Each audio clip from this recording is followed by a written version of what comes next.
Let's bring in Chris Stigall. He is Chris Stigall. Chris Stigall. I'm joined now by Chris Stigall, host of the Chris Stigall Show. So let's bring in talk radio host Chris Stigall. Also, his podcast is a must-listen every day. Chris Stigall Show podcast. And host of the Chris Stigall Show. Let's bring in Chris Stigall. Please welcome Chris Stigall. The Chris Stigall podcast is presented by usmedicalplan.com. Save big money monthly and get better health coverage at usmedicalplan.com. Hey there, thanks a lot for downloading the Chris Stigall Show podcast. Glad to have you along today. Thanks a lot for giving this a 5-star review and a written review at Apple Podcasts or Spotify. If you get an opportunity to do it, it's always helpful to the operation here. We're grateful that you do that and let other people know about the podcast. You have helped this thing grow by leaps and bounds with your support over the years. We're so thankful. And we also can't do it without your support of our sponsors. And the fact that we have great sponsors in the podcast means everything to the operation. So if you enjoy listening to the podcast, if you don't mind rating it, and if you don't mind supporting great sponsors like our title sponsor, John Ruhlman.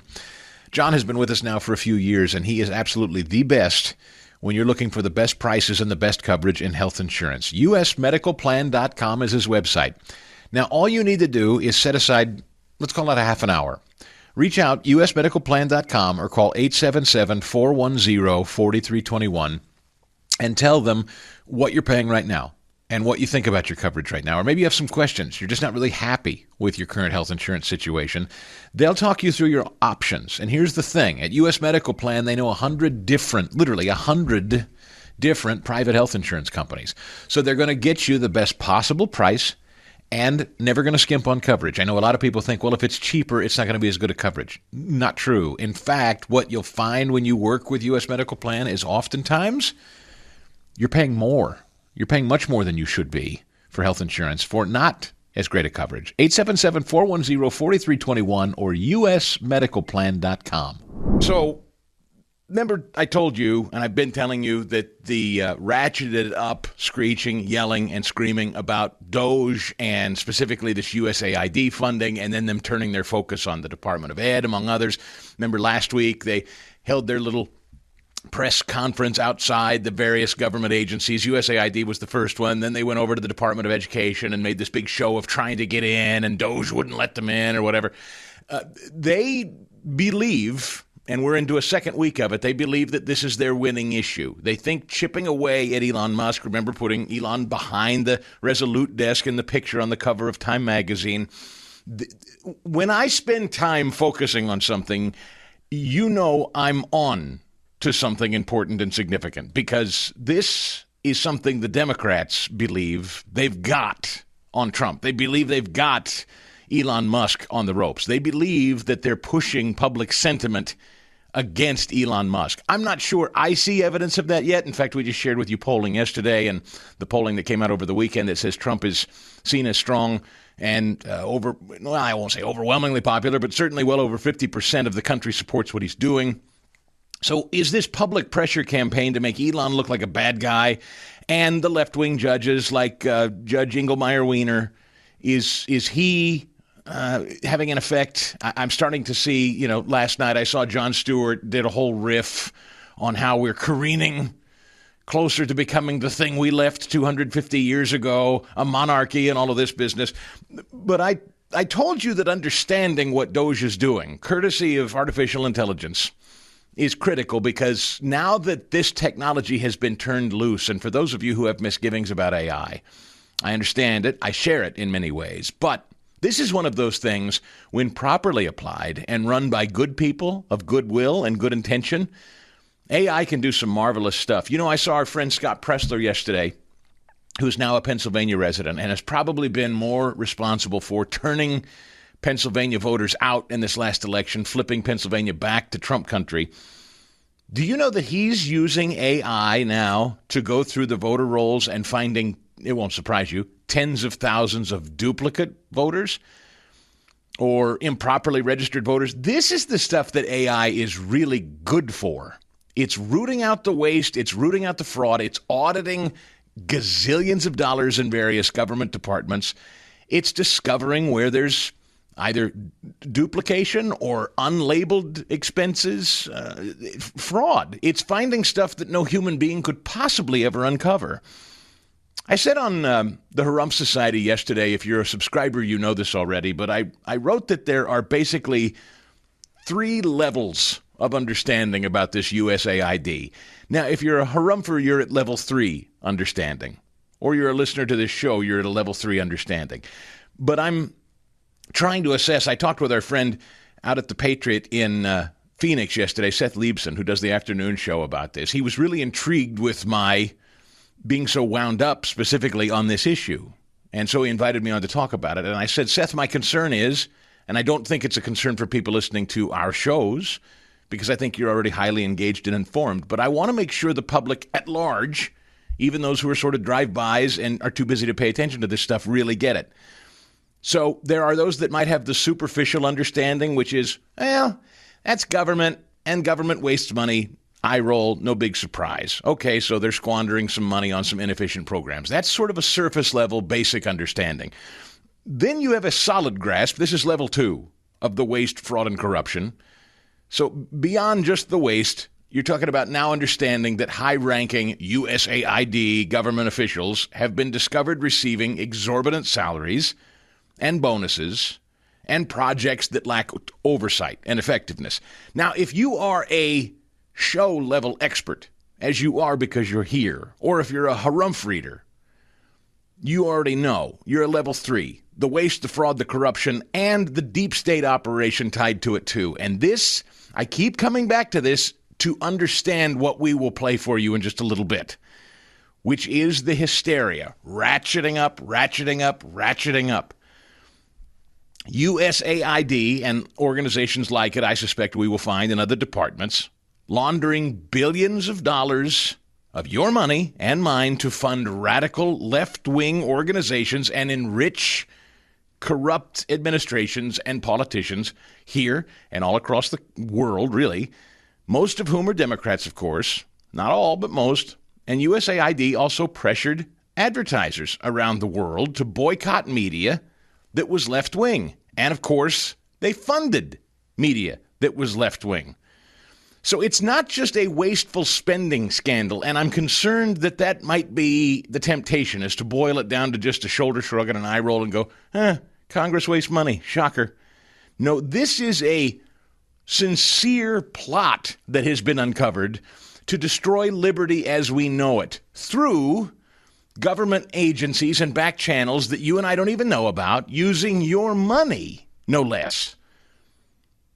Billions of taxpayer dollars funding these what are called NGOs or non-governmental organizations, not just to empower people, but I'm talking about dominating the culture. This isn't about helping people in need. This isn't about helping anybody, period. It's money laundering and it's embezzlement. And worst of all, it's about an ideology. It's promoting transgenderism and abortion rights and trying to undermine cultures, not just ours, but overseas as well. Cultural Marxism. And this is how you destabilize cultures. And again, not just ours, but others.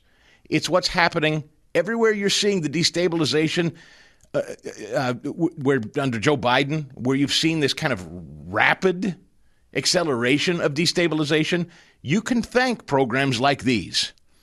And this has been uncovered, and the media has been complicit, of course, because the media has been bankrolled in large measure by USAID and others, Politico, New York Times, Associated Press, to spread this propaganda and craft narratives. And so when you understand all of this, then you understand what a threat it poses. You understand that religious organizations, I'm sorry to say, like the Episcopal bishop, or the Catholic Charities guy, who have been making very public stands against Donald Trump on his immigration policy, you start to understand, why are these religious leaders so offended by cracking down on sex trafficking and drug cartels and the movement of illegal money and funneling money through government agency without oversight? Why are these religious leaders so upset? Well, you start to see, you start to understand.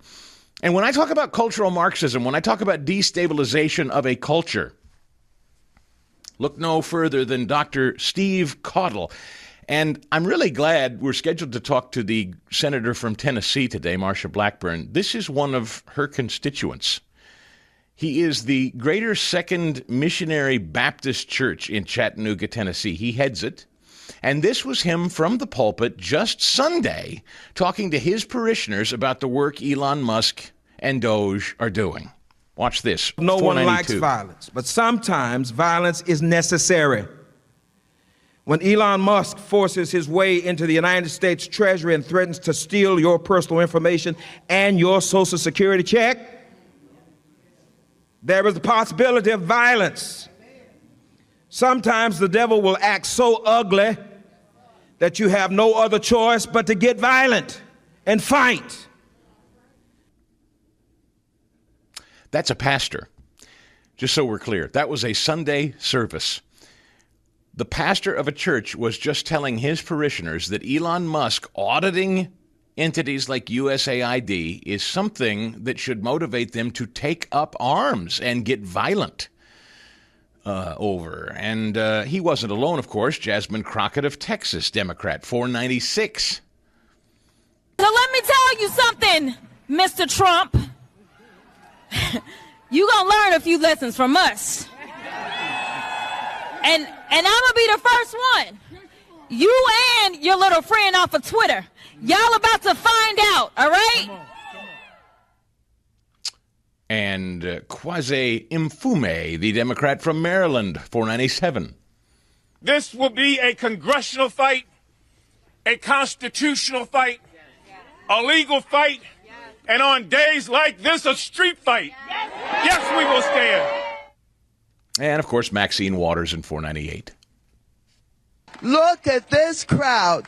Elon Musk, where are you? Bring your ass over here so you can see who's here and what we're doing. We're not afraid of you.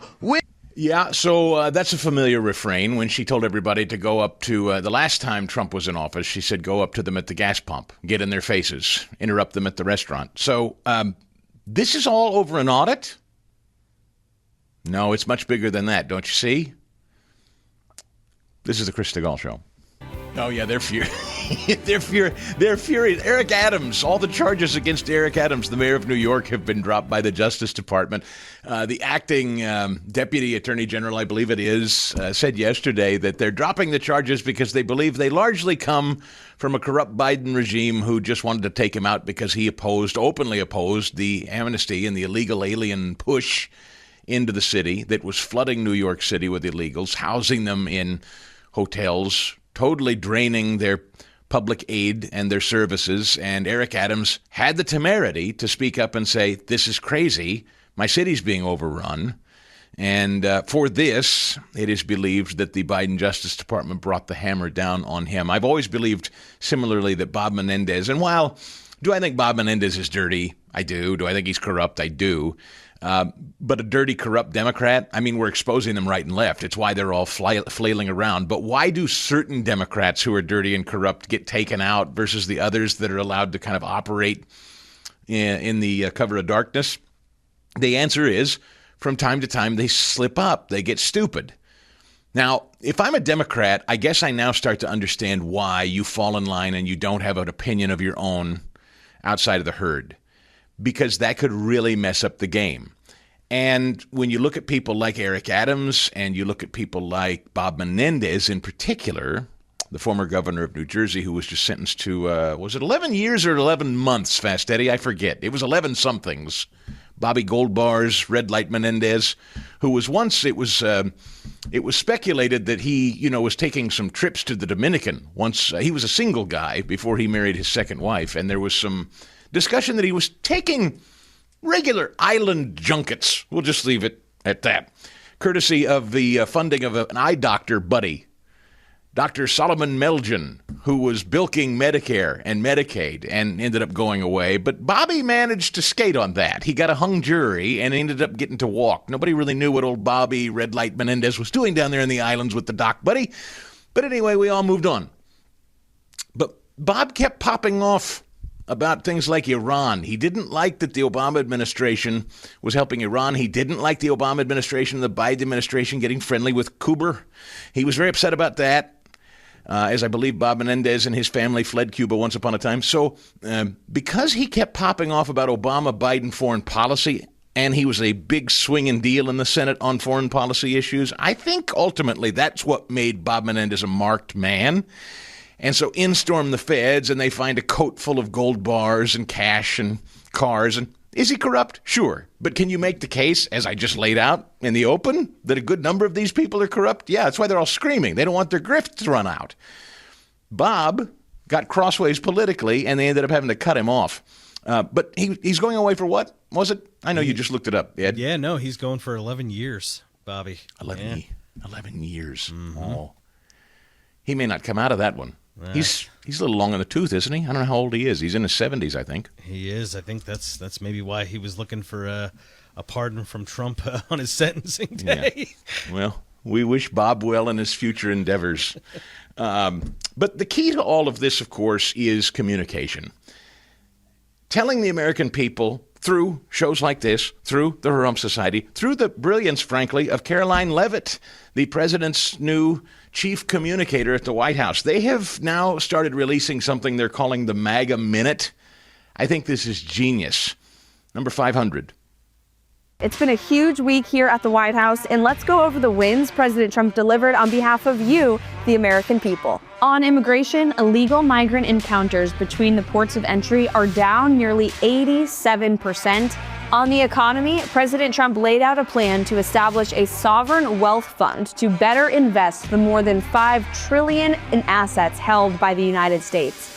He also proposed tariffs on imports from Canada and Mexico and China, and those tariffs were swiftly paused after our allies agreed to step up and address these issues. We are streamlining USAID into the State Department. President Trump signed a historic executive order to ban men in women's sport. Lastly, President Trump is already making our military strong again. Army recruitment in the month of December, with the anticipation of President Trump's return to the Oval Office, hit a 15-year high.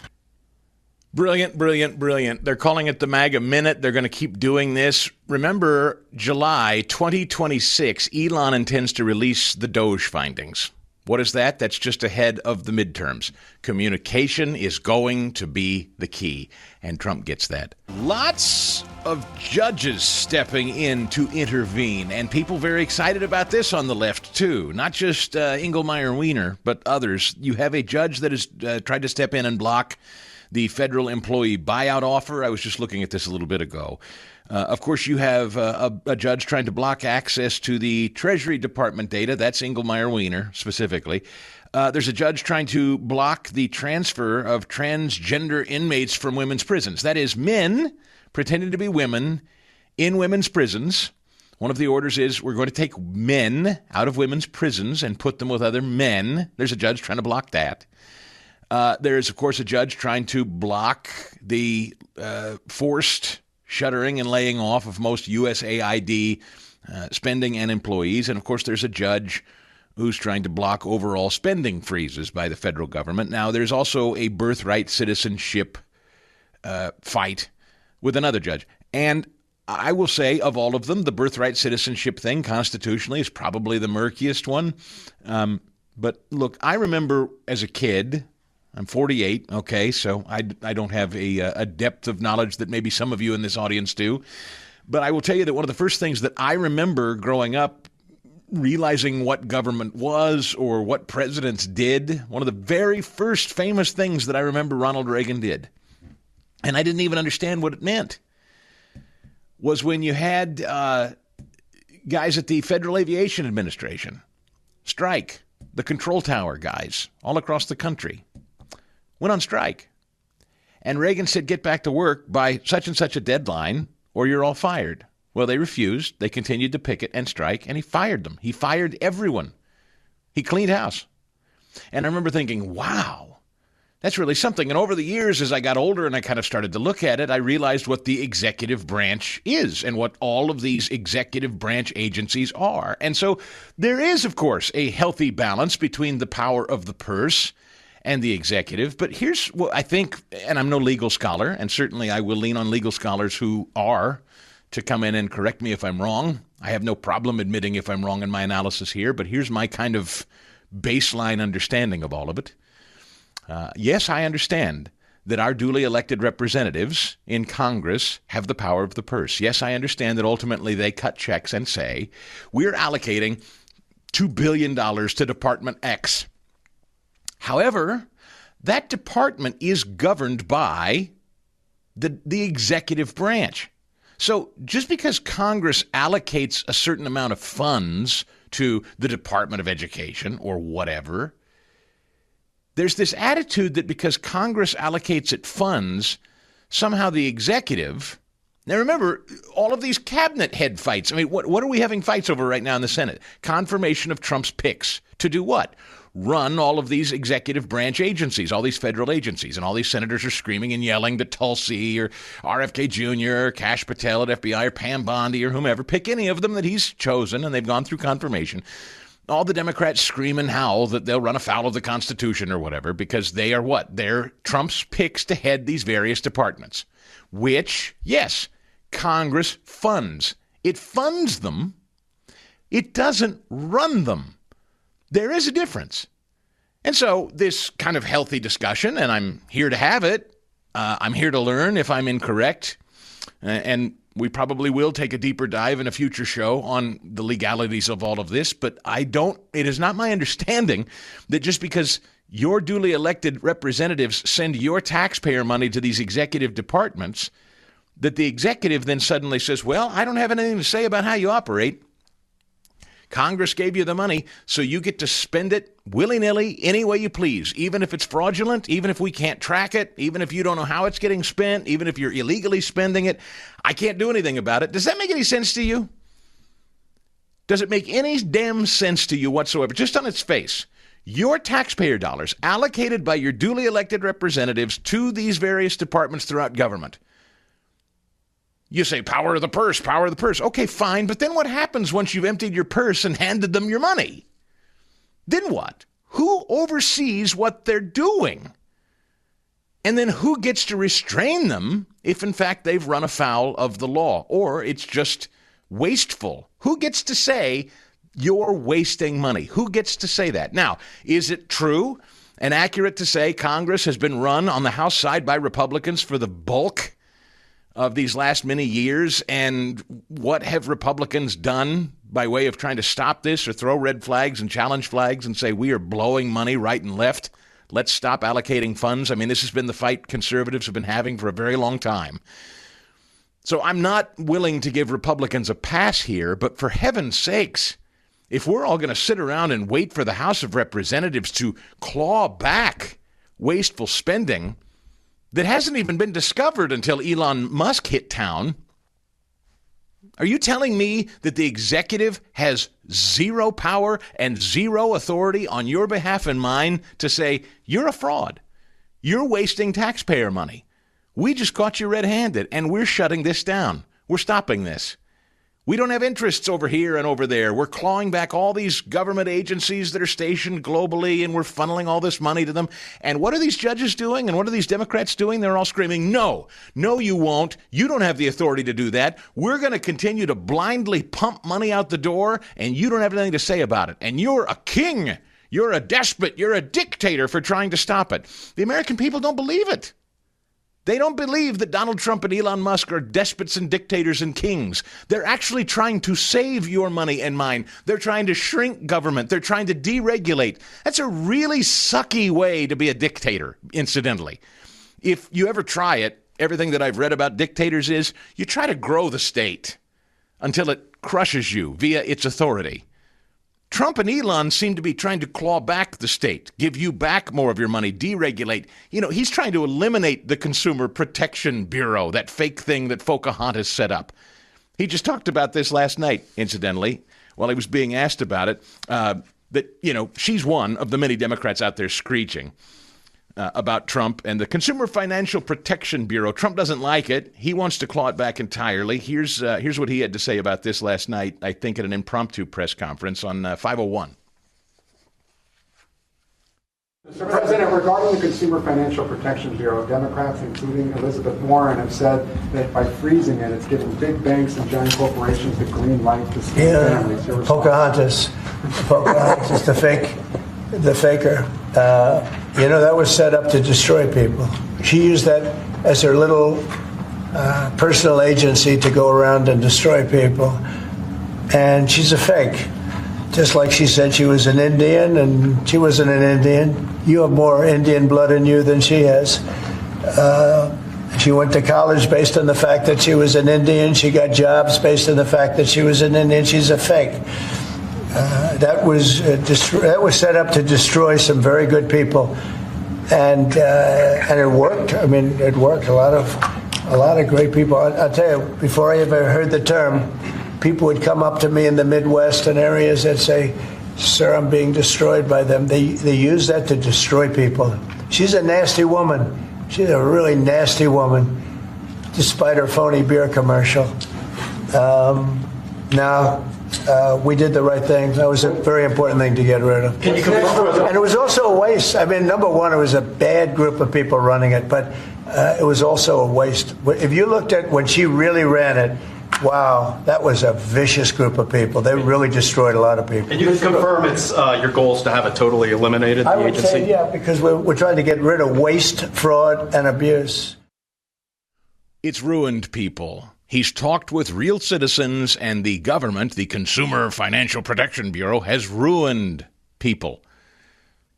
Now, again, pretty bad dictator who's trying to do away with the state, limit the state, rein it in, give taxpayer money back to you and me, shrink government, shrink these agencies.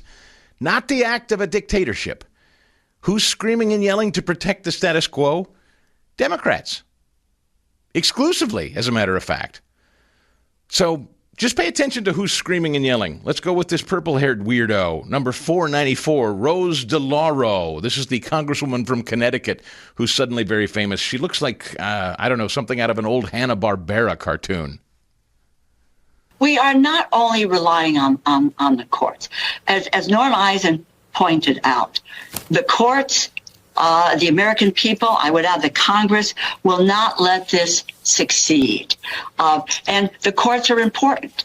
And we will be in the House.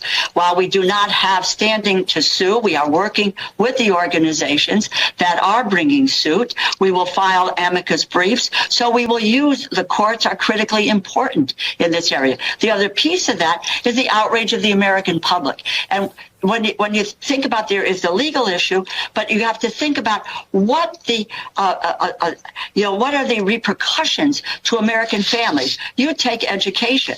You're looking at denying people school lunches. You are taking the opportunity for a college education if you cut Pell Grants. You cut student financial aid. There are a whole range of what these services do for the American public. That's the word that has to get out. When you cut education, you cut you cut Title I, 72,000 teachers nationwide are gone. Your kid may be in a classroom that doesn't have a teacher. Special education for developmentally challenged kids, that will be cut. What happens to those kids? But again, it's U.S. aid, it's education, they're going to go to Medicaid, and it is about the effect of what happens in the lives of American people, of middle-class families.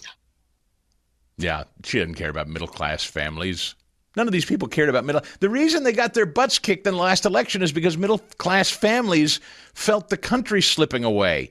The cost of living was outrageous. You don't care about middle-class families. Congresswoman Del Rosso, whatever, lunatic, crazy, Hanna-Barbera cartoon lady. Looks like the witch, literally. Looks like something you'd rip the... Old man Withers, doesn't her whole look like something you would just extract? It's something you buy at the Spirit Halloween? Yee. Anyway, a Gallup poll, by the way, on education while we're at it, a Gallup poll released Wednesday found satisfaction with public education is at a record low. The annual Mood of the Nation survey found 24% are satisfied with public education, 73% dissatisfied. And what do Democrats shout? Status quo, status quo. Hope you're doing well. Welcome in. I got to tell you, as I stare at the stack of actions taken on any given day, it can be overwhelming to the point that I would never, ever get to a phone call if I didn't physically pause and take your call. So, George, that's what I'm doing. I'm stepping down because I could literally just sit here and read to you headlines of the last 24 hours that Trump's been, and I'll try in rapid fire to get through all of it today, but I feel obligated because I invite people to call, and I've got so much in front of me every day. George, you understand. It's like I got to pick with the limited time I have. So good morning. Thank you, my friend, for waiting. Good morning, sir.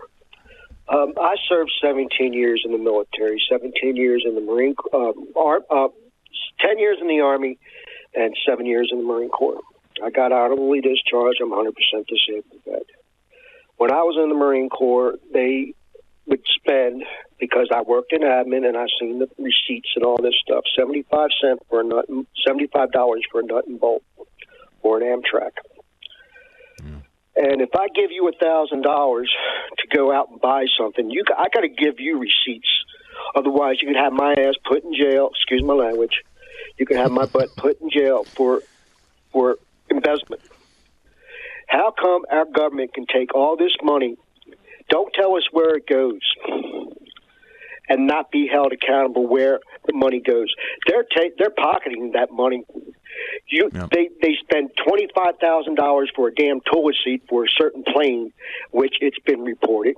They spent $65,000 a year for some idiot to study the flow of ketchup. Tell me that's not waste.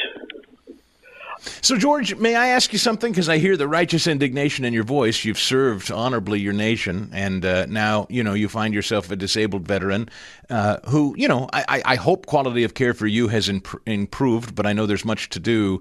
It's people like you that I would say most taxpayers would agree deserve our resources and our best first, but we know we're wasting so much. Who do you hold responsible for that, ultimately, out of curiosity? The Democrats and Republicans, both sides. They both got their hand in the goddamn. I apologize for my language. They both have their money. So let me ask you this. How about this, George? When people say Donald Trump is overstepping his authority by trying to claw this stuff back and expose this waste and stop it, what do you say? I'm saying good. I'm glad he does it. I'm really 100%, billion, trillion percent infinity behind him, because he's not getting paid for it. He's just exposing. He's like, hey, I got my money. Elon Musk got his money. He don't want no daggone money. He's just saying, hey, this is what they're spending your money on. George, I'm grateful for your call. Yeah, thank you, my friend. George is in North Carolina, and thank you for your service to the country, incidentally. And speaking of, I should mention this quickly, too, because I don't know where else I'll plug it in. Defense Secretary Pete Hegseth yesterday signed an order to rename Fort Bragg. Remember, during the whole woke Lloyd Austin Biden era, they turned Fort Bragg's name into Fort Liberty or some such. Pete Hegseth yesterday said, no, we're going back to Fort Bragg, which is fantastic news.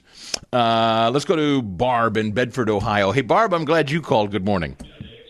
Hey, good morning, and thanks for taking my call. I just wanted to say that, they're outraged. The Democrats are outraged at how Elon Musk is working, but they're not outraged at what he's finding, which is really amazing to me, that they don't know their audience of normal, average day people who get up and go to work and do not want their tax money spent on some of these really ridiculous programs. It's strange to hear Democrats say Trump is acting like a king by exposing waste and fraud and trying to shutter, claw back, close, downsize government. He's acting like a king by trying to downsize government. Does that make any damn sense to you, Barb? It makes none at all. And it's just, I'm watching them like flail around and wither on the vine, and it's just, they don't get it. They really don't get it. And the messaging from the Trump administration is phenomenal. I mean, every day I wake up laughing and winning, and I'm going, man, it's lasted longer than 10 days. Should I go see a doctor or something? Good to hear from you, Barb. Bless you, in Ohio. Mike's in Seattle next. The Emerald City, I think they call that. Mike, good morning. Is that right? Do they call it the Emerald City, Mike? Thank you, Chris. The donkey is their symbol of strength. They're very stubborn as a mule, but you see, when a donkey starts to bray, B-R-A-U, see, it works itself up into a frenzy. And I had a friend who could do it, and it was like he left everybody in stitches. It's the funniest thing you ever heard, and it's a choir of Democrats that are starting to bray like a donkey, and it's hilarious. Yeah, no, it is. And some of them are buckling, incidentally, Mike. Thanks for the call. PBS, incidentally, did you hear this? PBS has announced they're closing their DEI program in compliance with an executive order signed by Trump. Don't you know that just frosts them? PBS also said staffers in that office had left the company, but they would continue to serve Americans of all backgrounds. That's delicious. Breitbart reports that some 65,000 people have taken Trump's buyout offer. 65,000 federal employees. Draining the swamp. He's found the drain plug. Democrats are circling the drain, trying desperately to find the tidy bowl man. But I don't think they're going to be able to. The numbers don't lie. The impact that balance of nature makes every single day is just astounding. And you can see the numbers for yourself on their website. Go to balanceofnature.com. Listen to the stats on Balance of Nature's worldwide success. You ready for this? More than 1,000 success stories reported each month. Hundreds of thousands of customers worldwide. Millions of orders delivered each year. And billions, with a B, I said billions, of fruits and vegetable supplements every single year consumed by people who have decided to start living better, including at Stately Stigall Manor. We've got them. We've been taking them. Look, I don't get nearly enough fruits and vegetables. I don't know about you. And so whether you're somebody that does or doesn't, certainly if you don't, I mean, why not? It certainly can't hurt you, can it? There's only one thing missing if you're not taking them. These numbers, all these millions of people, these billions sold, it's you. So do what I did. Add yourself to these numbers. Start taking Balance of Nature's whole food supplements like so many people, literally all over the world. And another number that ought to get your attention, 35% off. 35% off, because I'm a new guy talking about Balance of Nature. They said if you use my name, Chris, as your promo code, you'll get free shipping with it too. Wow. All right, so 35% off and free shipping. And, of course, if you don't like it, if you say, Stigall, I don't like these things, they don't do anything for me, okay, send them back. They'll give you your money back, too. So you got to use the discount code Chris for all of that to stick, though. Money back guarantee, free shipping, 35% off. Order online at balanceofnature.com and use that promo code Chris for the savings, for the free shipping, and so much more. Hey there, it's Chris Stigall, and let's face it, the world can feel uncertain these days. And amidst all that chaos, there is something really reassuring about holding on to what's real, something that lasts, like gold. And I'm not just talking about any gold. I'm talking about the 2025 Gold Eagle, which is a symbol of American strength and an investment that doesn't disappear over time. Get it through Global Coin. This is a company that I have personally used. Stefan and the team there are fantastic. They offer this really magnificent coin right now, graded in pristine MS-70 condition for just $27.90. Free shipping and no sales tax on that, too. This is your chance to own a piece of history while planning for your financial future. And it gets even better because Global Coin is offering the first 100 people that call a free MS-70 2025 Silver Eagle to complement that Gold Eagle. Two iconic coins. Global Coin backs every purchase with a 30-day return policy ensuring your peace of mind. Shop globalcoin.com/Stigall to get the deal. Shop globalcoin.com/Stigall or 888-560-3125. Yeah, that's a strong point. Checking X this morning. Glad to have you along, folks. Welcome into hour 2 of this Stigall show. Philly Talk said the deep state corrupting the pulpit is perhaps one of Satan's boldest moves. I couldn't agree more. Talking about this, Steve Caudle, the Dr. Reverend Steve Caudle of Second Missionary Baptist Church. I called attention to this yesterday on a conference call I had with some, I won't use names, I'll just say, some senior leaders in the faith community who aren't lunatics. And I said, fellas, and I'm going to be down in Gainesville next month with the Turning Point USA Faith Division. My great friend, Pastor Lucas Miles, who's the director of TPUSA's Faith Division. They've asked me to come down and be a part of a panel discussion on faith and family and media and how those intersect. And if you weren't with us and you missed this, I want to play this I feel like I kind of want to play this every day as a warning. We know this is going on. We saw it with the Reverend Bud or Buddy or whatever she calls herself when she scolded Trump at the National Cathedral a couple of weeks ago. But it's getting even more aggressive. This is sort of reminiscent of, remember Reverend Jeremiah Wright? America's chickens are coming home to roost. Remember that? The guy that basically said 9/11 was something we had coming. That was Barack Obama's pastor. And there are people in their pulpits. Now, mind you, when you preach the word of God, when you say God doesn't make mistakes, it's in Genesis. There's one man, there's one woman, that's it. You say that, they would submit that's hate speech. They, being the American left, they would say that, I mean, I've heard some say that that kind of hate speech is the sort of thing that ought to get your church doors closed. But to the post on X's point, boy, I tell you what, if you really want to corrupt the pulpit, use government, use the deep state, use the corruption of official Washington to corrupt the people in ministry, in the pulpit, and this is how you get there. 492. I can't play this enough, frankly. No one likes violence, but sometimes violence is necessary. When Elon Musk forces his way into the United States Treasury and threatens to steal your personal information and your Social Security check, there is the possibility of violence. Sometimes the devil will act so ugly that you have no other choice but to get violent and fight. Now, I don't know about you, and I don't know where you go to church or if you go to church, but if your pastor is saying something like that, run. Fast. I'm not sure if that's worse than the LGBTQ flag. I don't know. I'm sure if that's worse than the trans preacher. It's a bit of a draw for me, I suppose. That is the Dr. Steve Caudle of Greater Second Missionary Baptist Church in Chattanooga, Tennessee. So loyal to the state, ironically, shockingly. It's so funny, isn't it, how they shout church and state, church and state, church and state. And yet here's a church that quite literally has made the state what it worships.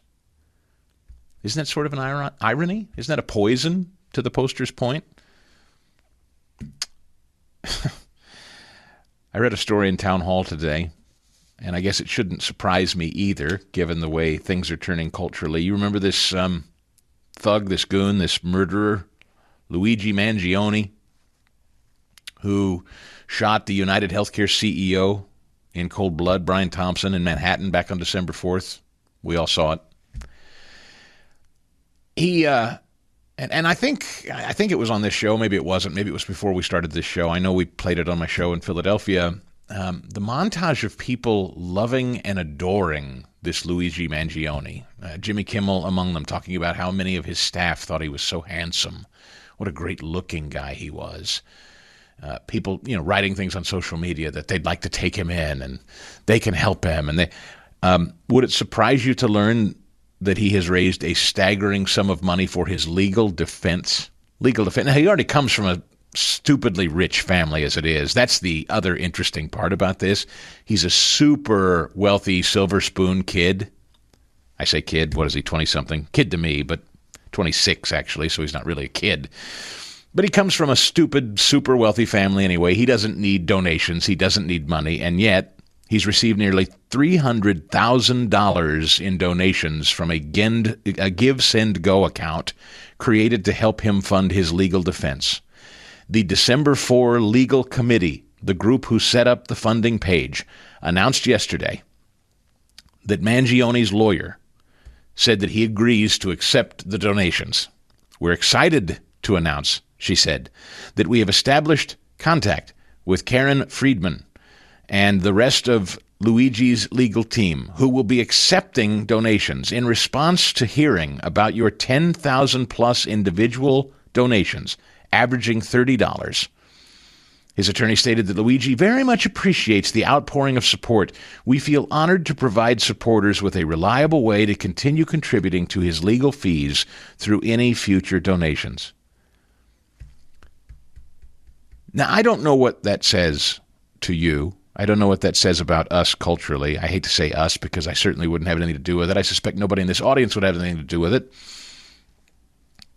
Most of the 10,000 plus donations are under $30.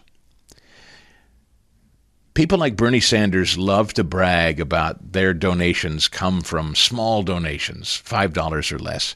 So these are people, I would assume, I don't know, but here we are in an environment where people can't pay their bills. Debt has never been higher. Inflation is still sky high. Gas, groceries, the whole thing. People still can't make ends meet. And I would bet you of the 10,000 plus people that have sent $30 or less to Luigi Mangioni's defense fund, I would bet a good number of them don't have $30 to just throw away or burn. But they did it for a higher calling, a higher purpose, and that is, again, back to the left's religion. It is people like the Reverend Steve Caudle, who tell them, I am sure, who believe things like Luigi Mangione is actually a folk hero. He's actually a Robin Hood, you see, because United Healthcare is a big, mean, ugly health insurance company. And because people feel wronged by health insurance companies, why the only way to correct that wrong, right that wrong, is to murder the CEO in cold blood. That'll get their attention. That'll fix something. And this is what left-wing Marxist Democrat agendas bring us culturally. It brings us to the point where people say murdering some people is a worthy goal. Murdering some people is something that we should cheer. And if some people like Luigi Mangione, and even better if he happens to be handsome, Luigi Mangione is a handsome guy who's also murdered a terrible CEO of a health insurance company. He deserves my charitable donation because I got screwed or I got wronged or some claim from United Healthcare. I feel wronged by them. They didn't pay it, or I'm in a fight with them or whatever. And I'm not.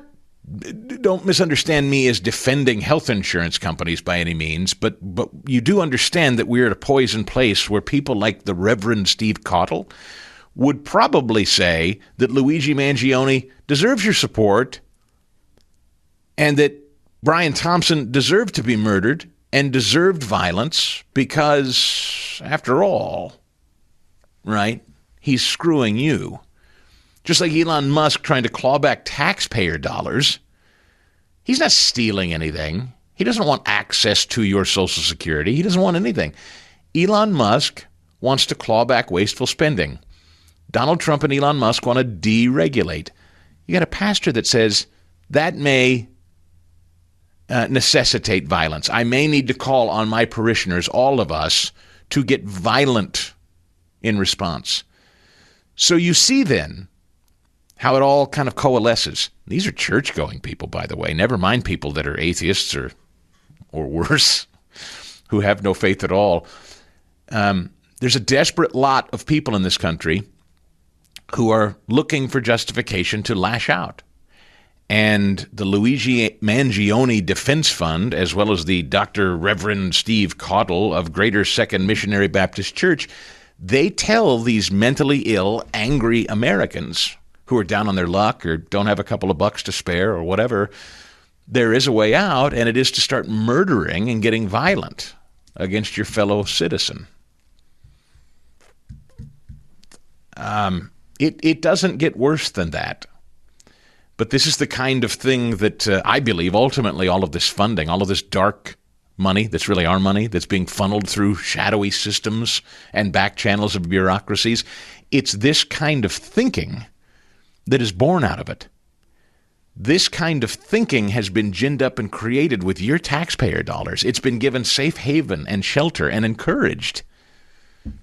It's deeply disturbing stuff, and I'm sorry to be dark and heavy with you about it, but it's a reality that we've got to face as a culture. $300,000 to defend a guy who murdered a man on videotape in cold blood? A preacher saying we're going to have to get violent? Yikes. Yeah, Satan, darkness, alive and well, just in case you were curious. This is the Chris Stigall Show. One of the prettiest pictures you'll see if you watch on the Salem News Channel is the bump shot that we just threw up there of the Art Museum, the famous rocky steps there where they're getting ready. They've already Got the Eagles banner flying there in between the columns at the Art Museum steps. The Rocky statue, for those of you that have never visited and always wondered about it, it's now, it's funny, the Art Museum, the hoity-toity people at the Art Museum, those of you who would like to go see the Rocky statue someday or are familiar with the film Rocky, I have been fascinated over the years, Fast Eddie, with the way the the Rocky statue has incrementally over the years continued to move further and further and further away from its place of prominence. Oh, you got the Eagles mug there. Very nice. Have you noticed that? The Rocky statue once upon a time stood proudly atop the steps, but over the years it has slowly and steadily moved down the steps and off to the side. And I suspect if the hoity-toity people who don't really like that Philadelphia is associated with Rocky, if they get their way, they'll push it right down to the river. The Schuylkill River, right? They'll probably put it on the river bed down there, don't you suppose, after a while? After a while. And, Chris, it's surprising that the Rocky statue used to be, when I was a kid, at the old Spectrum. So, like, that's where it was. So I always knew it to be there. So whenever they moved it for the first time to the art museum, I'm like, what the heck is it doing there? It's like, oh, I guess. Yeah, I get the sense, I can't prove it. I get the sense the art museum people were like, maybe it could just stay at the Spectrum. I don't know that. I don't think they ever really loved it, so they put it down. So if you ever go to Philadelphia, you gotta. It's kind of hidden off in the trees off to the side, but everybody likes to run up those steps. Anyway, that shot. Those of you who are listening, I know you can't see it, but you're maybe familiar with the scene. That's where the Super Bowl parade will ultimately end. They'll set up the stage, and all the players and coaches and everything will speak, and they're getting ready for the preparations. Friday is the big parade for your Super Bowl champion Eagles, and the city effectively shuts down. Nobody will work in Philadelphia on Friday. Are you working Friday? I mean, you showed up yesterday, Fast Eddie, to your credit. Are you going to work Friday, or are you taking it off as a national holiday? Chris, I normally would. If it were the last time, I don't know, man. I think I'm getting old. I love it. I'm going to watch it on TV, but I don't think I'm going to make it down to this one. I'm not one for crowds, I must say. I'm just not one for crowd. There was a little gunplay in Kansas City last year, when they had their Super Bowl parade, and a woman died, unfortunately. I'm not nuts about crowds anymore. I'm getting hinky. Likewise, when I age, I don't know. Crowds on balance, not a fan. Not a fan. When you can watch it on TV, I agree. Yeah. All right, let's go to Eric in the Commonwealth of Pennsylvania, waiting patiently. Eric, I'm glad you called. Good morning. Hey, Chris. Hey, we missed you at the riots down on Broad Street after the Eagles win this year, so maybe next time they go to the Super Bowl. Did you go? Did you really go down to Broad Street? Oh, I was down there. It was crazy. There's some crazy videos on YouTube about it was crazy. But well, a lot. Now, see, I saw.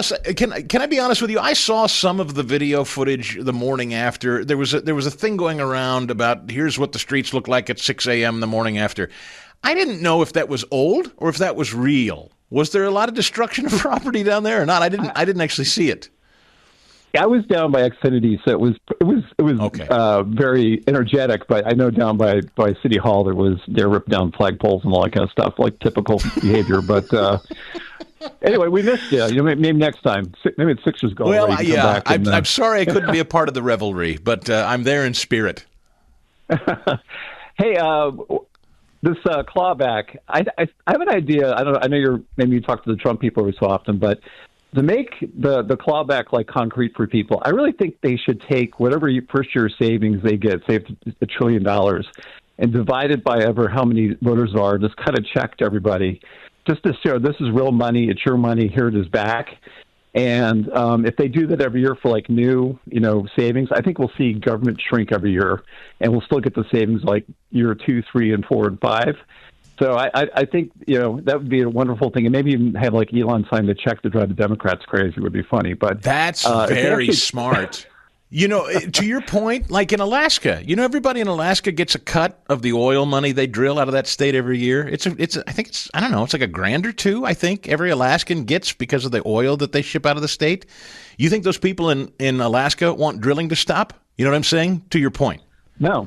Right. And if you cut it and it's concrete, and then if you just, any kind of new savings every year, I think you could see government shrink every year, which would be a wonderful thing. Great idea, Eric. Let's see if we can't get those checks cut to real people. Have Elon sign them. That was a fantastic idea. I'll float that along. Maybe a check signing ceremony on the lawn. Hey, welcome in. I really appreciate you being with us. I know that there are a gazillion places that you could be, and so that you give us some of your time, it just means more to us than we can say. Sincerely, thank you. Every time I have a meeting with the team of people that help put this show together, I am profoundly aware, number one, of how hard everybody works to make the show interesting enough to you to watch every day or listen to wherever you happen to be.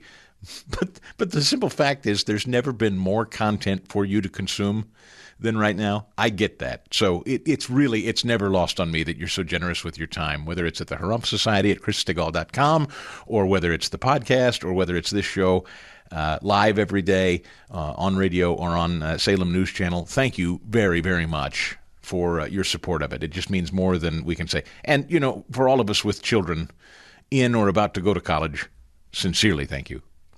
John Hayward is a dear friend of this show, and for those of you that are newer to the show and don't know it, you may not know John. I hope you've read his work at Breitbart. He is the National Security Deputy Editor there. John has been a friend of mine for years and years and years, and one of the smartest people I know. This is his first visit to our new show, our new format. John, thank you for waking up early and even being on camera on Salem News Channel. Good morning. Oh, good morning. It's a pleasure. I would say this proves I'm not an AI, but it doesn't really prove I'm not an AI because this video could be computer generated.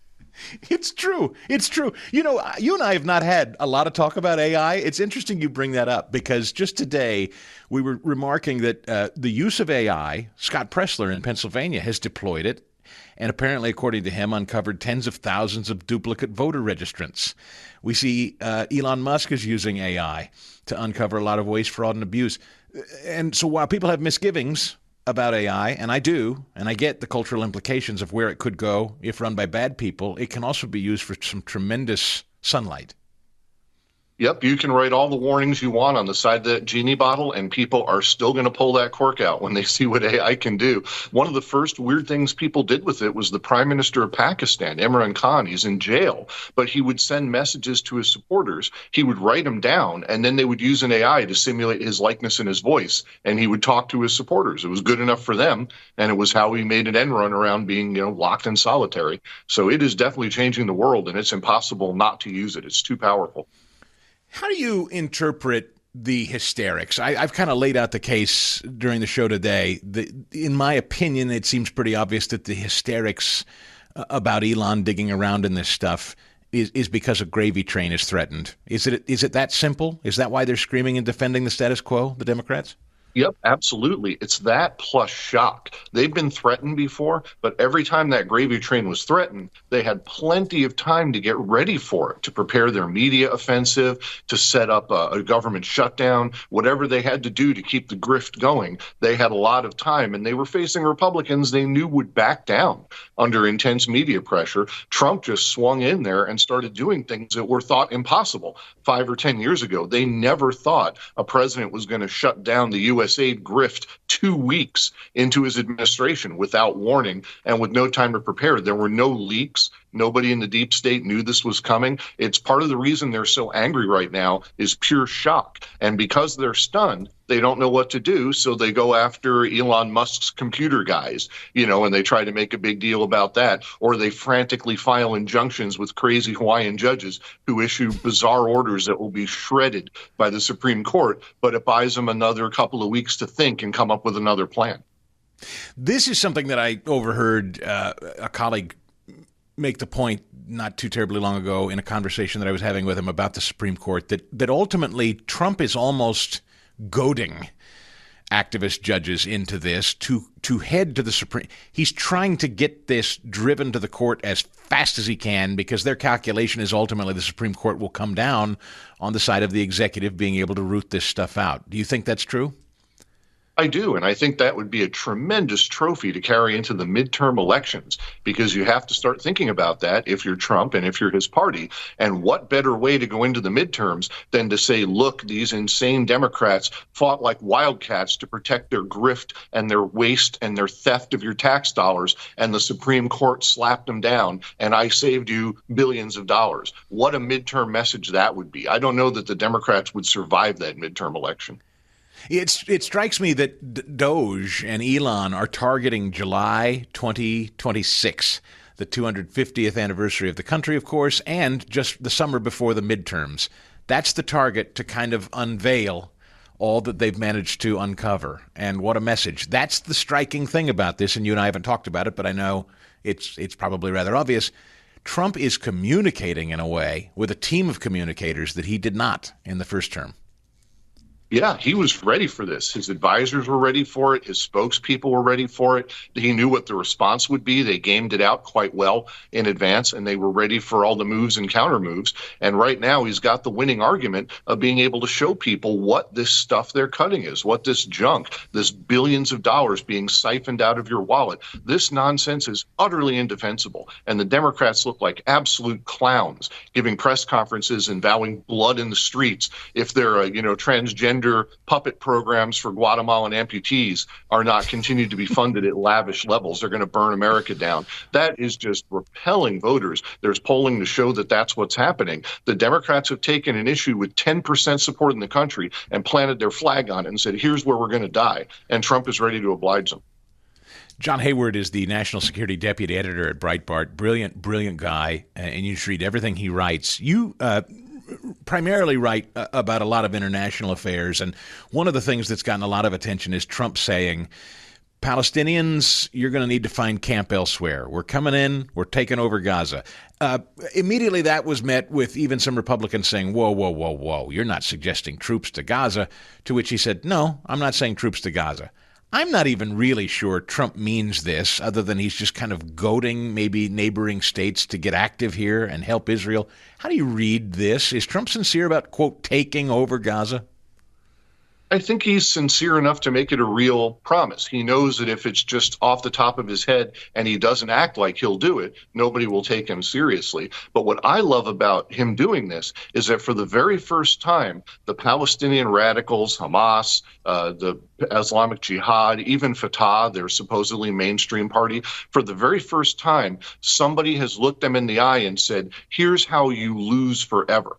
They never thought there was a fail state for them, a defeat. They never thought they could really lose. They could stay in misery for 50 more years and murder millions more people. But in the end, they figured they would inevitably win because they couldn't possibly lose. Nobody could take this Gaza land away from them. Nobody's going to wipe them out. They know the Israelis aren't going to kill them. So they figured we can keep this game going forever. And eventually attrition will wear down Israel, which is a civilized country, and they'll buckle under and they'll give us what we want. And then we'll kill all the rest of them. Once we have their country cut in half, then we can sweep on to jihadi victory from the river to the sea. And Donald Trump is the first person that has looked all these forces in the eye and all of their supporters in the Middle East and said, no, there's a way you lose forever. There's a way you're not even in Gaza anymore. Here's the end game where you lose. And that is going to change their thinking. That it's going to take a while for the Palestinians, for the Arab world to digest it. But somebody finally showed them how this ends in absolute failure for them. And that's the only thing that could ever possibly change their thinking. It was my understanding, John, that Trump, with the Abraham Accords in his first term, he was so close to normalizing trade relations between places like Saudi Arabia and Israel. It was so dangerously close to normalizing that's when Iran kind of whipped up and got active, and of course then we had the Biden administration. So is that what you think Trump's going hard at this time, is to try to hurry neighboring Arab states to the table with Israel? Yes, absolutely. There were several big things in the works on October 7, 2023, and a big part of the reason Hamas perpetrated those atrocities was knowing that some deals were about to be made. It was possible even under Biden that the Saudis would begin normalizing with Israel. Turkey had a deal on the table, a couple of other Middle Eastern and Eastern European countries with Arab populations. And that's why Hamas thought they had to go in and cause a bloodbath and start a war in order to prevent those things from happening. Well, right now, they can't cause any bloodbaths, and it's going to take a while for them to rearm. So the time to strike is now, before Hamas regains the capability to go rape and murder another couple of thousand people and start another war. There is a clock ticking on this, and I think Trump knows it, and it's another thing he really needs to get done by the midterms. It would be another feather in his cap by those elections, and it would be the timetable that prevents Hamas from doing something that scuttles the deal. John Hayward at Breitbart, he's the national security deputy editor. Here's another thing I don't hear anything about anymore, and I don't know if it's just because of the fire hydrant of domestic news, But where did as much as it takes, as long as it takes to Ukraine go? Where's Ukraine gone, John Hayward?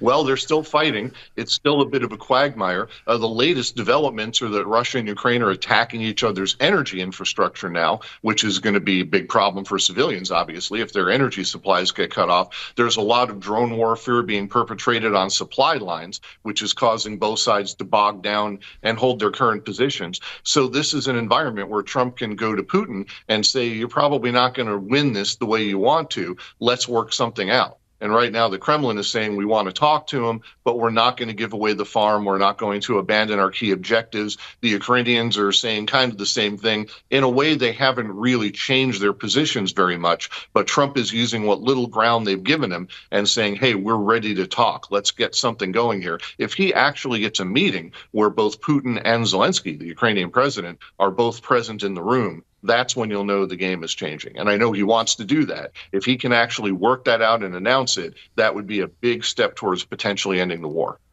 I'm going to hold you over, John, but just briefly, Canada and Mexico.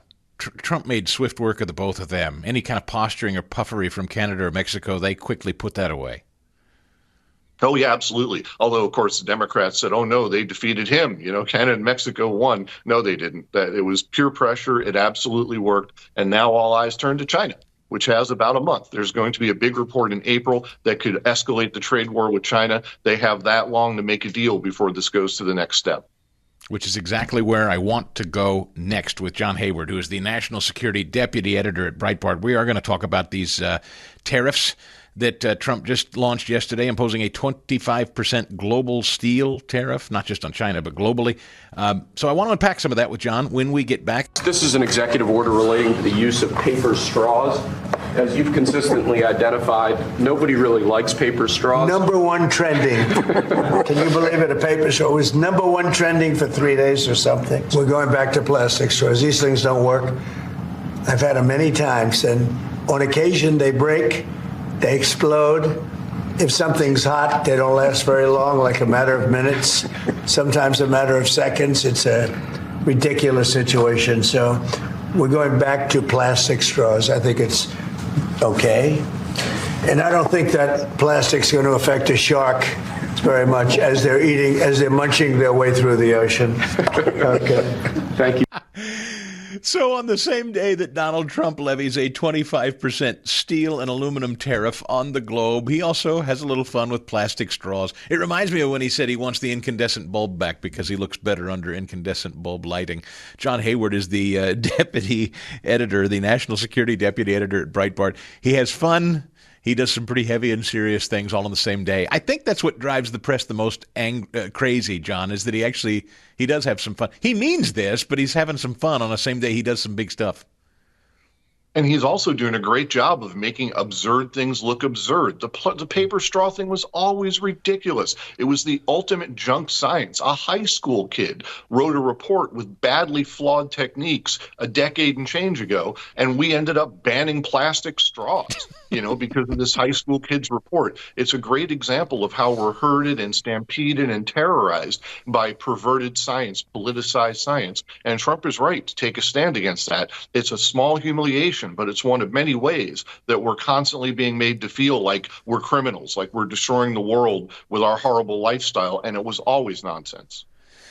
The conservative position always generally on tariffs, has been sort of a knee-jerk reflexive one of no, bad, don't do it. But Trump's deploying them a lot, and he's making the case that these are really they're sticks. It's not a matter so much of them. It's not something he wants to keep around. He's using them as blunt force objects to force people to the table. Is that your interpretation generally? Exactly. And it has to be real. It has to be serious. He has to make he's ready to do this, or nobody will make a deal assuming that it's a real threat. You saw that it worked with Canada and Mexico during his big showdown with them. With China, we have a bunch of things on the table, and one of them is the steel industry. China is cranking out steel at levels we used to do right after World War II, and they're flooding the world with cheap steel, which is affecting all of our steel producers. Canada and Mexico are on that list. So we really have no choice but to use tariffs to protect what remains of our steel industry and prevent steel dumping from wrecking the construction industry in the entire Western world. Will China, you have studied China a lot, will China respond to this, or will they just volley back with their own tariffs in answer to this? Well, they did respond. They have some targeted tariffs. They're hassling Google with a trumped-up antitrust investigation to try to make it look like they're ready to go after big American countries. In the end, I think Trump will win this stare down because the Chinese economy is not in the kind of shape to put up a big fight like they're talking about. They can't take it as well as we can at this juncture. Their construction industry, housing industry is teetering on the verge of apocalyptic collapse. So I think the Chinese will eventually make a deal, and they'll do it in a way that makes themselves look good, that they didn't knuckle under. But I don't think they're ready for a long-term trade war with Trump. I don't think they can win it, not now. That would compromise too many of their other plans. They have plans for spreading influence around the world with their Belt and Road program that costs a lot of money, and they can't afford to lose a lot of money in a trade fight with the United States. This deal in Panama that Marco Rubio has kind of helped Trump usher in with, I mean, that was swift, and I was really kind of impressed that Panama immediately, his first swing through South America, Central and South America, Marco Rubio saw a lot of action down there. Sure. Well, remember with the Panama Canal, same thing, a dynamic was at play. Trump said he's going to take the canal back. All of his critics snorted and laughed and said, that's ridiculous. And then Trump looked the Panamanians in the eye and said, I absolutely mean it, and I'll send the military if I have to. And all of a sudden they said, whoa, let's make a deal. Let's not let this happen. You have to convince people you're serious, that you're going to do these things if they're going to come to the table. If they know it's a rhetorical gambit, which that was a big problem with Joe Biden. Joe Biden's many flaws included the fact that he constantly huffed and puffed and made a bunch of noise about how depressed and angry and dejected he was at this or that country in the world. But everybody knew he wasn't going to do anything. He would never have interrupted the flow of cash into dictators' pockets. He just threw bags of money at everybody in Africa. He had a big meeting with African leaders. He threw bags of money at them, and they laughed in his face and went off and made deals with China because they knew he wasn't serious. He wasn't going to do anything bad to them ever. And Trump is turning that around and saying, we have certain demands as the United States, and if you don't meet our demands, you're not going to get the benefits anymore. And I think at this point, a few weeks into his term, in record time, he has convinced the world he means it. John, I have about 30 seconds, which is not much to ask a big question, and that is, where do you think in 4 years Trump can make the biggest inroads internationally? Where do you and by the way, do international foes or allies look beyond 4 years and think we may be looking at 8 of the Trump agenda? Well, they really should be, because from where we're sitting right now, the most likely outcome is Vance taking over and another 4 years of the same administration if the Democrats don't get their act together. So, yeah, if you're a world leader, you have to assume that this administration will continue beyond Trump's first term in something very close to its current form. I think the Middle East is the biggest opportunity to really make a difference if he can crack the nut of Gaza and the Palestinians. If he really changes that status quo after lifetimes of just being stuck in a bloody mire, that would be by itself an epic achievement that would resound through the pages of history. So that is where he has the biggest opportunity to make a big difference in foreign policy. In domestic policy, it's what he's doing right now. Paring down government bureaucracy, ending the waste and bloat. That will resound for decades to come. Thank you, John Hayward at Breitbart. Always appreciate you. Here we are, 2025. Happy New Year. And our friends at Gulag America are back and along for the ride. You know, they have been not only great sponsors, but they have been ride or die founders at the Harump Society. I'm so appreciative for our friends at Gulag America. I love the work they do. And we have every reason to be optimistic in this new year. They are, we are, all of us are. America's resurgence, it's back. Trump's back. And Gulag America wants to continue to be your premier source for topical and satirical apparel and other gear designed to help give you voice for your love of liberty and your desire to see America great again. I know we all share that in common. Gulag America does too, but that doesn't mean that the deep state's not going to be busy at work. They're not going to go gently into the good night, as they say. So Gulag America is ready. They want you battle ready. They want you geared up, and they've got hilarious stuff for you to buy, and they're going to give it to you at a deep discount to kick off the new year. You ready for this? You take 15% off all orders at gulagamerica.com when you use my promo code Chris15. So if you go shopping today and you see a shirt you like, and you will because they're hilarious, go to gulagamerica.com, type the promo code Chris15. That's Chris15. Type it in the checkout. and then you'll save big. Enjoy the new year. Enjoy new savings with that same quality, that same hilarious attitude that you've come to expect from our buddies at Gulag America, where they say, it's not our wish, it is our warning. It's been my pleasure and honor to talk about Bob Spinato at Williamsburg Dental in Broomall, just off the Blue Route, as my dentist and friend of over 12 years now. But now he has two brand new associates, his daughter Alexa and Dr. Geddes. Tell them about him, Bob. Yeah, it's really a thrill for me to have both the dentists, my daughter and Dr. Jared Geddes. One of the things that I love about them both is when they don't have a patient in their chair, they're in my room watching what I do and trying to learn from me. And we hear enough about the new generation, and they think they know everything and they don't want to work. And I've got two dentists who are really, really want to learn and really, really willing to learn to work hard. And I enjoy learning from them. They brought some new skills and some new technologies to our office that will be great benefits to our patients. And so, if anything, I think that having them both there is going to expand and lengthen my career as opposed to shorten my career. Pick up the phone or go online, make that appointment, 610-353-2700 or williamsburg-dental.com. Well, glad to have you in as we take a live look on the Salem News Channel out west, where it is still dark. I was talking to some friends, Seth Liebson and the team out there at the Patriot in Phoenix yesterday. I was on his afternoon show, and he said to his audience, you can catch the Chris Stigall Show every morning from 4 to 7 a.m. Whew. I'm not sure I'd get up for my own show at 4 to 7 a.m. But we're glad you're here. If you are listening out west, all the way out, we have a huge California audience that's up at this time of day. So I'm grateful. Those of you in the east that listen to the show, this is somewhat normal human being hours. But out west, you people that wake up in the middle of the night or are already up, God bless you. I thank you so much. And it's still dark out there as the sun comes up out in the east, 8 o'clock in the east, as a matter of fact. And it's so great to have you along. Our telephone number, wherever you are, 855-STIGALL. And I do hope whether you are a listener via podcast, whether you are a live viewer on Salem News Channel, whether you're a live listener on great radio stations all across the country, or maybe you just like to read the Harump Society, you can find all this stuff everywhere you're interested in the show, or maybe you missed something, or you want to hear it again, or you whatever. If it's anything related to this show, you can go to chrisstigall.com right now, and you can find it. The podcast, the Harump Society, links to other things. And I tell you, I think that the Harump Society is quickly becoming, I will just put this in your ear. I was talking with a friend of mine the other day. You know how Rush used to do his stack of stuff? And he would always talk about stuff that he didn't get to. And I have found that after doing a month of these shows, there is stuff almost every day I'm not getting to. And so I think I'm also going to start utilizing the Harump Society for things that I don't always, and I've already been doing this to a degree, but there's just stuff that I'm like, I wished I'd gotten to, and I didn't have the time. So I'm going to start doing that over there at the Harump Society as well. So head over there to chrisstigall.com and sign up and join us. Let me just go through a couple of headlines this morning, apropos of nothing, because I just don't know where else to put them, but I found them interesting. Marsha Blackburn is on the way in just a little bit as well. Headline from Politico, the bought and paid for U.S. aid Politico. Trump names loyalist Rick Grenell interim boss of Kennedy Center. President Trump naming foreign policy advisor loyalist Rick Grenell interim executive director of the Kennedy Center Monday.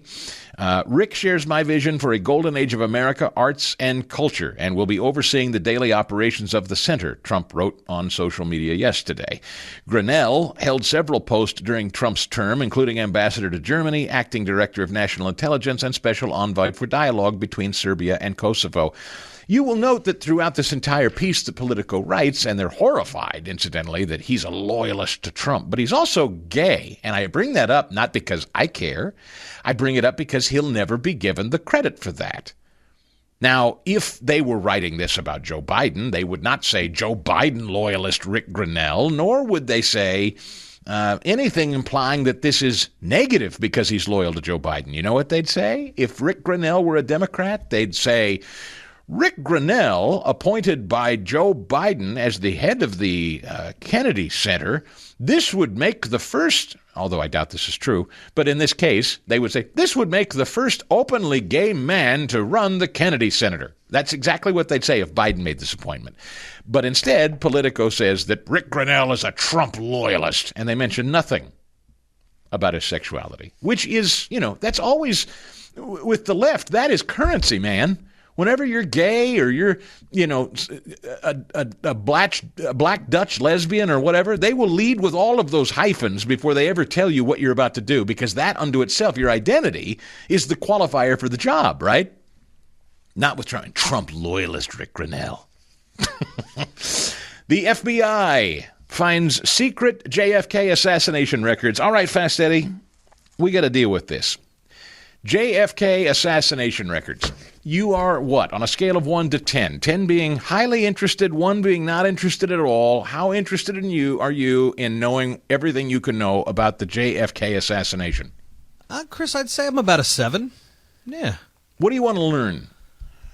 I want to learn if the government was involved and how. I think that's important, yes. They've discovered, they say, 2,400 records tied to Kennedy's assassination, never provided to a board tasked with reviewing and disclosing documents. This is from Axios. The still-secret records are contained in 14,000 pages of documents the FBI found in a review triggered by Trump's January 23rd executive order. The discovery, 61 years after Kennedy was killed in Dallas, follows decades of government reluctance to release all documents related to the assassination, which fueled a mountain of conspiracy theories. I forget exactly what Kash Patel said about this, but I'm paraphrasing. I think it was something to the effect of what you're going to hear. He's apparently reviewed these, I think. And I think Patel said something to the effect of what you'll see in this is not, it will bother you, but it's not what you think is going to bother you, or something like that. Do you remember that, Fast Eddie? He said it was sort of cryptic. He said, I'm not at liberty to tell you what I know about it, but I'll just tell you that what you think will bother you is not actually what will truly bother you about what you'll read and hear and find in these things. I don't know how you took that to mean. Have I got that about right? Do you remember when he said that? You did. I think, to be honest, I think maybe he's downplaying it, because if he has seen him and thinks that maybe, not that there's a nothing burger like the Geraldo, Al Capone chest or whatever, not that, but if it's not as explosive as people have been building it up over the past 50, 60 years, maybe he knows that, and it's just like, so he's kind of maybe just trying to temper expectations. Exactly. It might be a dud. So you're warning that this could be a dud. You think it could be a Geraldo Vault thing. If that's what, the government's been really, really good at hiding things for a very long time. So if what's available is a dud, that wouldn't shock me. Okay.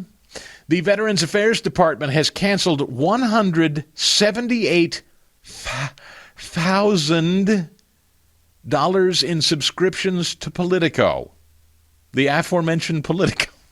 This is just, listen, folks, we're in the commercial broadcast and commercial subscription business, okay? I don't make a secret of that. But the program is free of charge to you. We're grateful that you listen. We're grateful that you watch. We're grateful that you download it. We're grateful that you read. You have the choice if you want to go to chrisstigall.com and become a Hurrump Society member or not. That is a subscription-based thing, and that's fine. Town Hall, our friends and colleagues at Town Hall, where I contribute from time to time, they have a premium service to which you can subscribe if you want.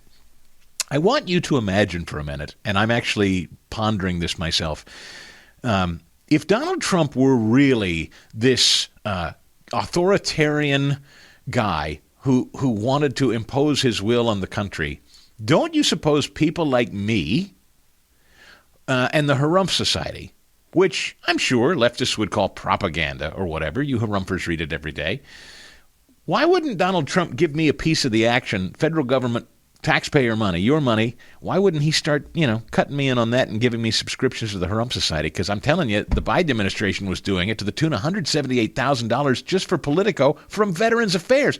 Fast Eddie, $178,000 contract the VA had with just Politico.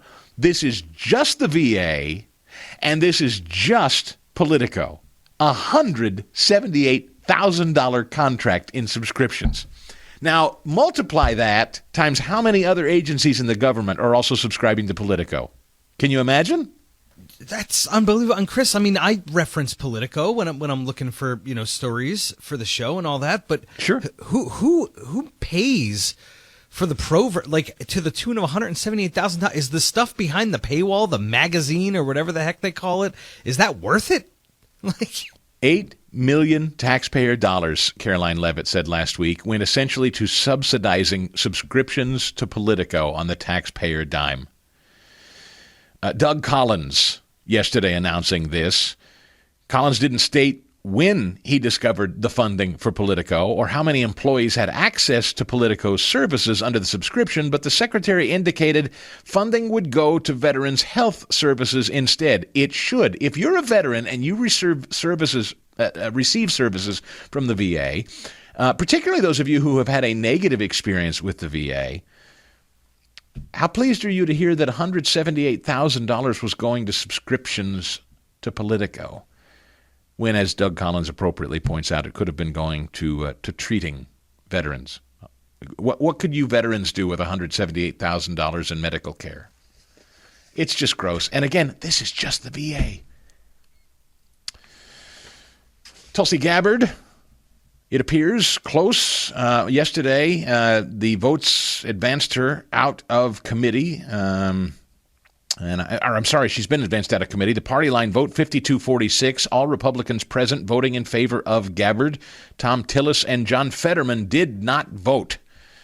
Last week, Gabbard's nomination as the nation's top-ranking intelligence official squeaked through Senate Intel Committee on a party line vote 9-8. So that's a done deal. Tulsi Gabbard will be Donald Trump's national intelligence director, and that's a great thing. We'll talk with Senator Marsha Blackburn about that, as a matter of fact, coming up. We are so thrilled to be joined by Tennessee's Marsha Blackburn. She represents that part of that rainy. We just saw a rainy shot of Nashville on the Salem News Channel. I guess it's rainy there, Senator, and a lot of great people in your state listen to this show and call in frequently. We're grateful to have you on the show for the first time. Welcome in. Well, thank you so much, and I'm delighted to join you. And yes, I do hear it's a rainy day in Nashville, and it looks like it is going to be a cold, snowy day here in D.C. But the sun is shining in one way. There's a lot of sunlight, the best disinfectant, which is exactly why we wanted to bring you in. I wanted to also mention your book, which is a fantastic one. My wife loved reading it. It's called The Mind of a Conservative Woman. I hope people will pick it up. You have also introduced, Senator, something called the DOGE Act, and if I could, I want to play for you, because this actually happened in your state as well, in Chattanooga.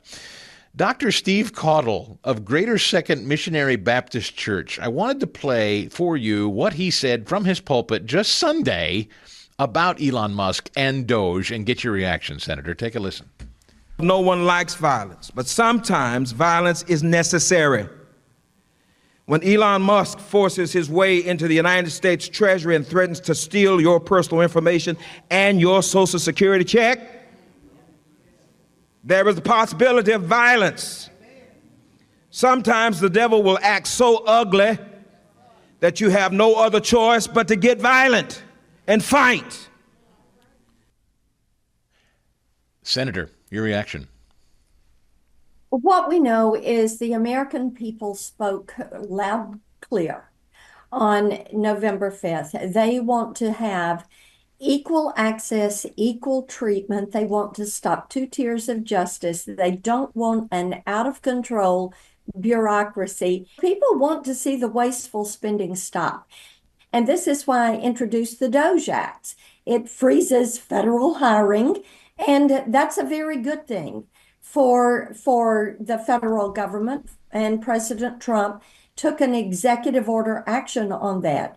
Also, it moves us to a merit-based promotion system with the federal government. So people are rewarded for how effectively they do their job rather than how long they've been sitting in the chair. We also are very focused on moving federal agencies outside of Washington, D.C., and across the board spending cuts to make certain that we're saving 1, 2, or 5 cents in each and every discretionary spending category, and we get this out of control spending under control so that we secure the freedoms of this country for future generations. Senator, I'm not an attorney, and I will defer to you as a member of Congress, and maybe you can enlighten me. I understand that Congress controls the purse, and I understand Congress is the one that allocates the funds, but there seems to be this prevailing attitude out there, certainly in media and many on the left, that would suggest the Trump administration can't do anything about wasteful spending unless you in Congress restrain it. Do you subscribe to that? What we do is to appropriate those funds. We go through the process of setting a budget, and once you set the budget, you can do appropriations and you can make cuts. Now, the president has control over the executive branch and how they go about executing their duties. If he wants to reform that branch, which is what is happening through DOGE, he has the authority to do that. If he says we're going to reduce this spending by X% or X dollar amount, he has the authority to do that. And we are encouraging him. And I've got to tell you, President Trump is hitting home runs every day. People are so excited to see what is being found in these agencies. And Chris, the thing I love is that so many Tennesseans are reaching out to me and saying, have you looked here? Do you know about this? And of course, we're passing all of these suggestions on to the DOGE office so that they can begin to look in these agencies and root out waste, fraud, and abuse and save money for the hardworking taxpayer. Your state, certainly the eastern part of the state and western North Carolina, dramatically impacted by flooding. And it has been said, I think appropriately pointed out, we're uncovering all of this unbelievable fraudulent. I mean, the VA, Doug Collins just announced yesterday, the VA uncovered $178,000 to Politico for subscriptions to Politico, for heaven's sakes. And there are people in your state and in western North Carolina who have still not received any kind of federal help. You're right about that. And then when you hear that FEMA, who was slow to get on the ground in Tennessee and North Carolina, spent $55 million in the last couple of weeks to pay for hotel bills, food and lodging for those that are illegally in the country, while at the same time we were fighting FEMA not to terminate temporary housing benefits for people that lost it all in a flood. Who ever thought the mountains would see Hurricane Helene? No one did. Unprecedented, unexpected, never happened before. But these individuals have had to fight FEMA to get benefits, and then we find out what they're paying for in New York City. You know, Chris, this is the kind of thing that causes people to say these federal government agencies have lost their way, and it is so important that we initiate these executive orders and DOGE to root this out, and then Congress to take the appropriate action to actually cut the spending. Tennessee Senator Marsha Blackburn is with us. Her book, by the way, The Mind of a Conservative Woman. I commend it to you, particularly you ladies out there. The confirmation hearings seem to be, I know Democrats are trying their best to stop them, but they're ultimately not successful. It looks like all of Trump's appointments are ultimately going to get through. And I assume you're pleased with that. I haven't heard that you're in opposition to any of them. We are very pleased that most of this is moving along. We're ahead of where the Biden appointee schedule was. Of course, Tulsi Gabbard the clock is running on her confirmation. We voted cloture on her yesterday evening. We will vote to confirm her today at the end of the 30-hour clock. We are hopeful the Democrats will work with us on a time agreement so we can move on to RFK. We can move on to Kelly Loeffler at the SBA. We want to get these individuals confirmed and want to get them to work. President Trump is doing a phenomenal job. His cabinet is doing a phenomenal job. The American people want to see more action, not less. So let's get these individuals confirmed and get them to work. Senator, I have heard it said that the approach in the Senate to a budget versus what's going on in the House are different approaches, and that there seems to be some disagreement on the best way forward. What are you hearing, and what do you favor? One big, beautiful bill, as they say, or it broken out, as some of your colleagues have suggested? Yes, I prefer the 3-bill approach, and we should move forward quickly to handle the border and energy and the military. There are funds that are needed there. We want to continue the deportation efforts that Secretary Noem and Tom Homan are carrying out. So it's important to do that first reconciliation quickly. I think it's also important, Chris, to realize that we are entering tax-paying season, if you will. April 15th is coming, and the American people are wanting to see Congress do what they expect them to do, which is to work to get federal spending under control. So I know that Senator Graham, Senator Collins are hard at work on their numbers for budget and appropriations, and we are encouraging the House to continue to work to find agreement. The second and so, bill, Senator, I'm sorry to interrupt, but on that point, if I may, so for critics who would say if you don't deal with tax cuts now, if you don't do it all in one big chunk, the calendar will get away from you and you won't ever get back to it. Do you agree or disagree with that? I think that the House and Senate are more disciplined than that, and they also realize that the American people voted to see less of their tax dollars being spent by the federal government. They want to make the Trump tax cuts permanent. That should be done based on current policy. And Chris, if you do not vote to make those tax cuts permanent, you are voting for a $4 trillion tax hike. Now, is anybody going to go vote to increase your taxes by $4 trillion? I don't think so. And Republicans are for lower taxes, less regulation, less taxation, less litigation, because we know that that spurs a good economy, innovation, and job creation. And I have about 30 seconds, Senator. I didn't mean to cut you off. 2 more bills you said. So you wanted to deal with the border, second bill and third bill, in about 30 seconds. The bill would be to make the Trump tax cuts permanent, and we can do that. And then the third bill, that is what you could do as a catch-all bill. Tax on tips, overtime, the Social Security provisions, the SALT provisions, deal with all of that in the third reconciliation. We should use each of these reconciliation opportunities that we have to lower the cost of government and to make certain that we're on a good path, a sustainable path for our kids' and grandkids' future. Senator, it's a real pleasure to catch up with you. I know your constituents appreciate it, and you're always welcome back here anytime. Thank you so much. Good to join you. Thank you. Senator Marsha Blackburn of Tennessee, her book called The Mind of a Conservative Woman. Our telephone number, if you care to react to that conversation or want to weigh in on anything today, is 855-STIGAL, 855-784-4255. Of course, you can always hop on X. You can hop on the Harumph Society. Head over to chrisstigall.com, and you can find all kinds of ways to reach out to me. Hope that you will. Sit tight. We'll have more of the show in just a minute. Let's head to the phones. You've got a lot on your mind. How about Knoxville, Tennessee? We just heard from your Senator, Randy. I'm glad you called. Good morning. Welcome in.